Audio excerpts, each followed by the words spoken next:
உலகில் பல்வேறு மொழி அறிஞர்கள் எல்லாம் அதை ஆய்விலே நிறுவுகிறார்கள். ஆதி மொழி தமிழ், நன்கு கட்டமைக்கப்பட்ட மொழி தமிழ், உலக மொழிகளின் தாய் தமிழ். பல்வேறு மொழிகளுக்கு கலை சொற்கள், உயிர் சொற்கள், வேர் சொற்களை தந்த ஒரு தாயின் தாய்மொழியாக தமிழ் இருக்கிறது.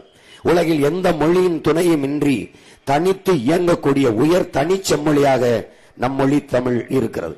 அந்த மொழி கண்ணு முன்னாடி சிதைந்து அழிந்து போனது. தமிழோடு சமஸ்கிருதம் கலந்து கலந்து பேசி 1800 ஆண்டுகளுக்கு முன்பு கன்னடர்களாக பிரிந்து சென்றோம். 1600 ஆண்டுகளுக்கு முன்பு தெலுங்கர்களாக பிரிந்து சென்றோம். 15ஆம் நூற்றாண்டிலே நாம் மலையாளிகளாக பிரிந்து சென்றோம்.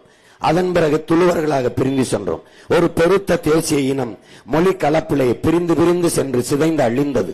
எப்போது கலப்போடு ஆங்கிலம் அறிவு என்று கருதிய அன்பு சொந்தங்கள் அடுத்தவன் மொழி எனக்கு எப்படி அறிவாகும் என்ற கேள்வியை எழுப்பாது உலகத்தின் ஆகச் சிறந்த மொழியை, உலகத்தின் தலை சிறந்த இலக்கியங்களை தாய்மொழியிலே படிக்கிற வாய்ப்பை பெற்ற நாம் ஆங்கிலத்திற்கு பல்வேறு சொற்களை கடன் கொடுத்த ஒரு மொழியை வைத்துக்கொண்டு அந்த மொழி சொற்களை எடுத்து நம் மொழியோட பேசி டீ சாப்பிட்டியா, டிபன் சாப்பிட்டியா, வாக்கிங் போனியா, திங்க் பண்ணி, ஃபீல் பண்ணி, இப்படி பண்ணியாக பேசி நம் மொழியை ஒரு இணைப்பு சொல்லாக நம் தாய்மொழி தமிழை வைத்து சரிபாதிக்கு மேலே ஆங்கிலத்தை கலந்து பேசி தங்கிலீஷாக தமிங்கிலமாக மாற்றி விட்டார். இங்கே கடத்தெருக்களில் பாருங்கள், MM சில்க்ஸ், அந்த ஸ்ரீ மாதேஸ்வரா ஜுவல்லர்ஸ்.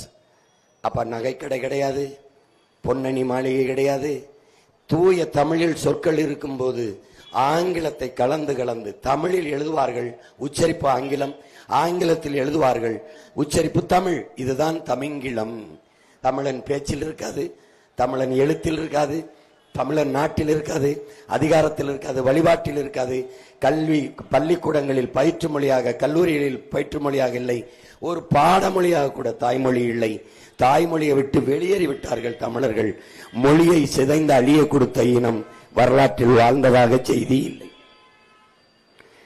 அப்ப சிதைந்து அழிந்து கொண்டிருக்கிற என் தாய்மொழியை மீட்க தமிழ் மீட்சியே தமிழர் எழுச்சி என்கிறார் தாத்தா தேவநேய பாவாணர். அந்த என் தாய்மொழி சிதைந்து அழிந்து போனதை மீட்சியுற வைக்க, தமிழரை எழுச்சியுற வைக்க தமிழர் ஆட்சி